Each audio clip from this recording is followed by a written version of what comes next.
Well, thank you for having me back. So just before I start, I do want to introduce Sprocket.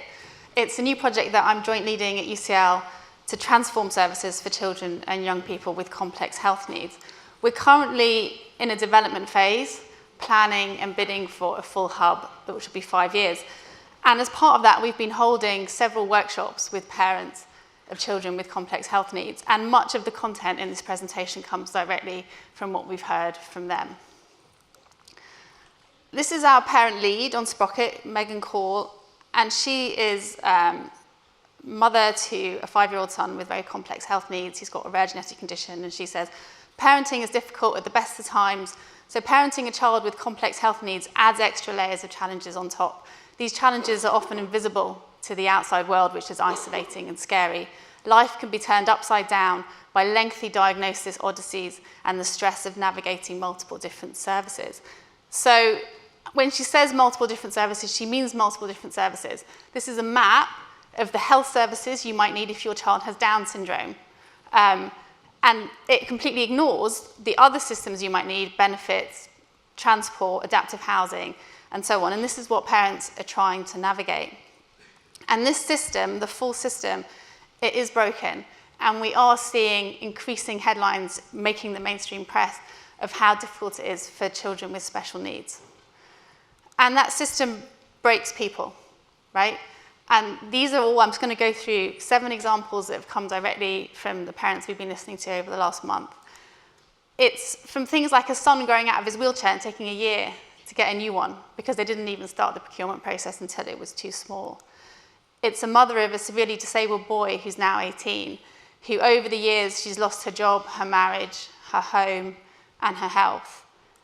It's parents of a severely disabled daughter, and every time they have a medical appointment, they have to negotiate who's going to be talking because, who's in the right frame of mind, who do they think the doctor will listen to?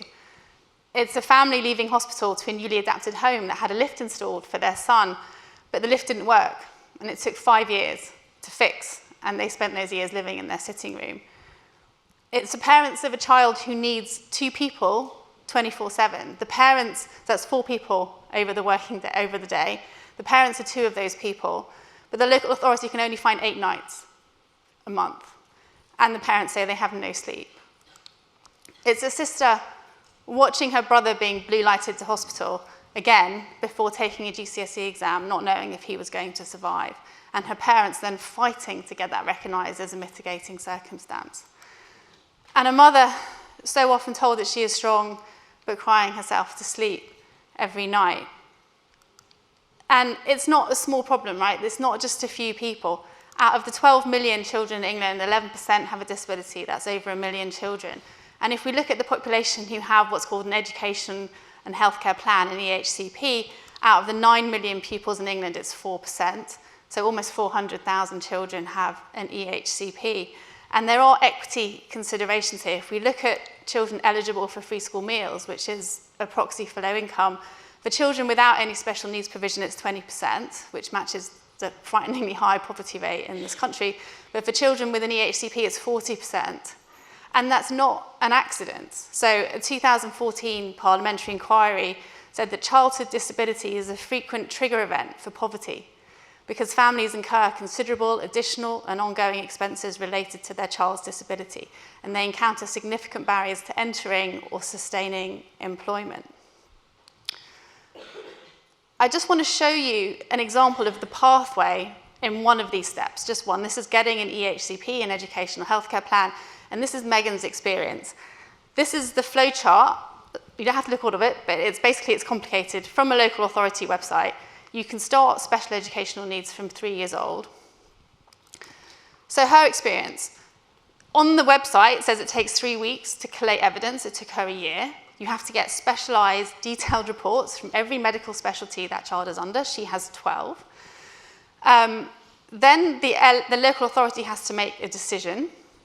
They say it takes 7 weeks, it takes months. Currently, the waiting time in her authority is 18 months. Once you have it, you renew annually. They haven't had their one from 2022 signed off yet. And then it says, right, then you can start the school. But then it turned out they needed transport, they had to negotiate, fill out a whole new set of forms about the child's needs. They couldn't use the forms they already had. And then it actually turned out that while the local authority funded education from 3 years, they only funded transport from 5 years. So, for her, they ended up paying out of pocket until the child was 5, and many people are not in a position to do that. And while you're waiting, your child can't go to school, right? So a lot of these children end up not in school. And then you have to factor in the fact that actually many EHCP applications are rejected, and then if you have the money and the energy, you can appeal it. Sam Friedman wrote an article in December.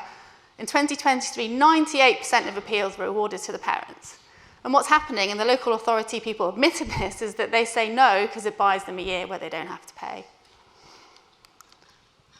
And so you're thinking of a 2-3 year process, sometimes 4 years to get an EHCP. You're starting that when the child's maybe 1 year old. By the time they go to school, their needs are completely different, and you have to start again. And that actually worked well for Megan. So this is a really broken system. And those kind of delays, they matter.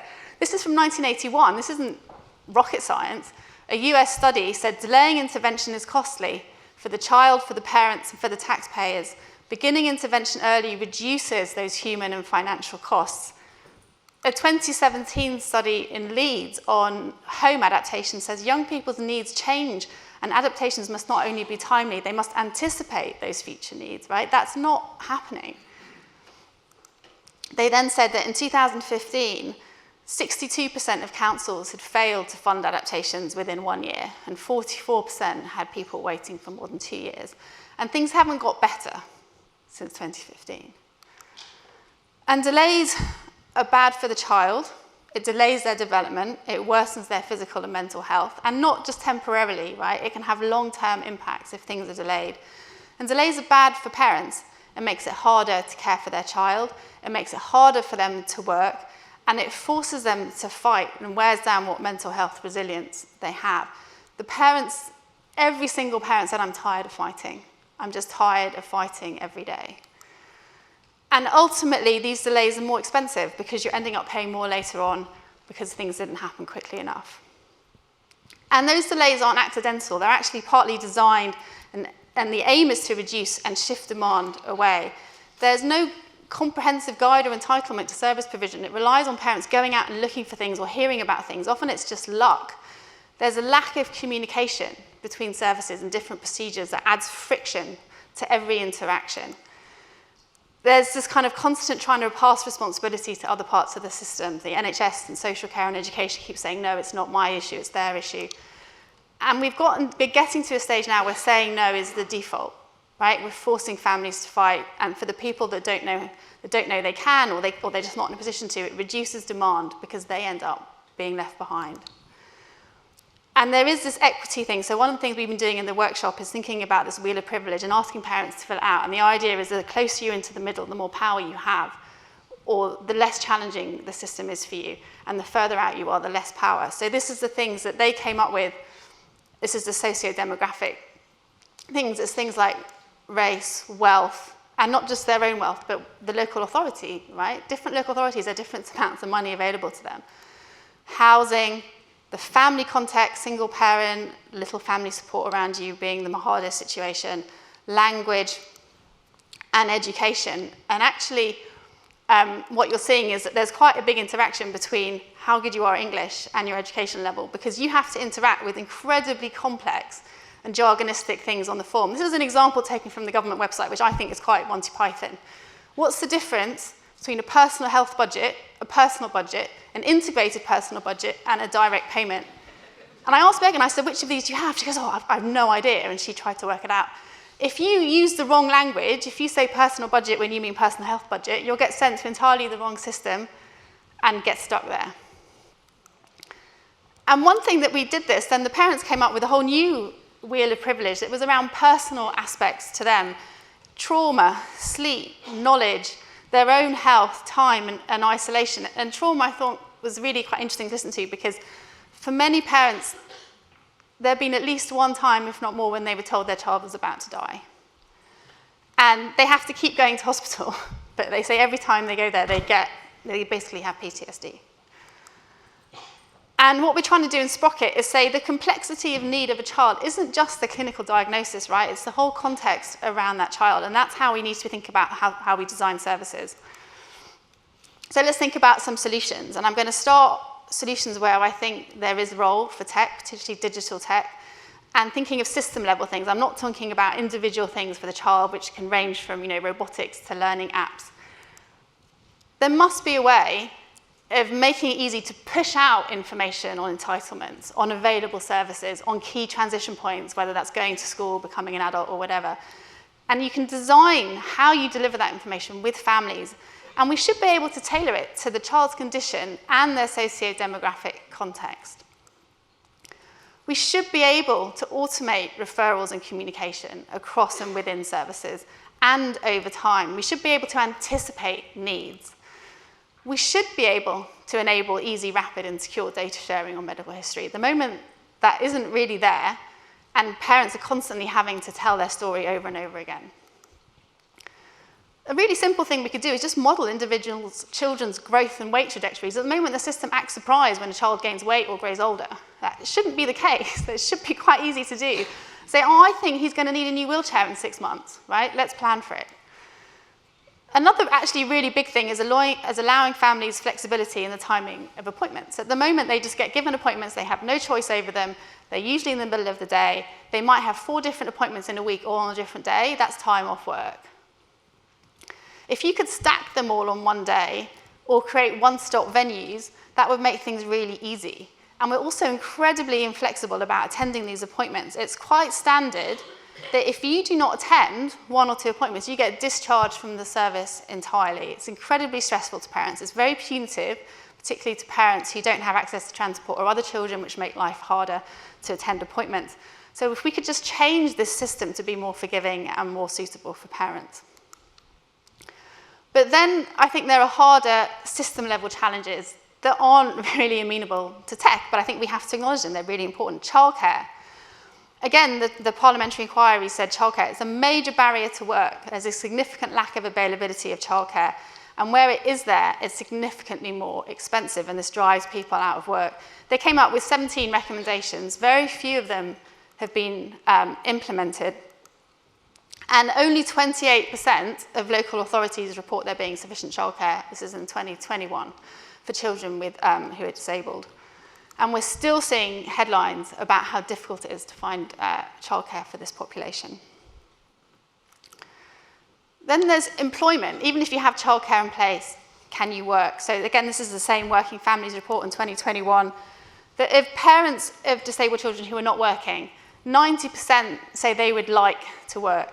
However, 98% say that their hours and their timetables are really restricted because of their caring responsibilities. And this is stopping them getting into the workplace. And if parents in work, most of them say they use all of their leave for hospital appointments. And this report estimates that it costs the British economy £685 million a year of the lost productivity because of inflexible working arrangements and lack of childcare. Then I think there's a question around resource pooling, right? We're in a cost-cutting culture, but cost-cutting is not necessarily cost-saving. And you've kind of got these budgets, they're all in these different pies. And what people keep trying to do is I'm going to push it out of my pie into the next pie. They do it even within the NHS and within local authorities and between them. And actually, it doesn't matter if the other pie is more expensive, as long as it's not in yours. And it creates friction, it creates delays, and actually it's more expensive. If we could find a way of having a single pool of money funded centrally, then you're removing the postcode lottery, which is a massive issue, but you're also getting rid of just some of the incentives for delaying services. So, just to finish, many parents, they feel desperate, and they are desperate, and they're tired of fighting, they're tired of having to prove that their child needs help. And on top of caring for their child, they're navigating these seemingly endless and relentless bureaucracy, constantly having to prove they qualify for help, to a system that actually wants to say no, wants to say that's not my problem. And service providers don't have enough money, right? There are councils who literally cannot meet their statutory obligations and they're declaring bankruptcy. And so they feel they need to delay, to shift responsibility, and to deny services whenever they can get away with it. But this increases overall costs to the state, right? It's not an efficient way of doing business. And then parents lose their jobs, both the children and family health and well-being worsen, and that costs more for everybody. And even when the money is there, the staff isn't always there. Particularly, we have massive staff shortages in childcare, specialist nursing care, respite care.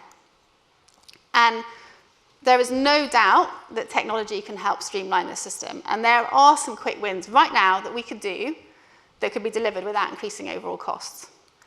But there are also profound system challenges that we have to acknowledge, and they will require political will and bold thinking. And on that point, we're holding a Sprocket policy workshop on the 3rd of June. So anyone here in the policy space who's interested in attending, then please do let me know. And on that, I will end.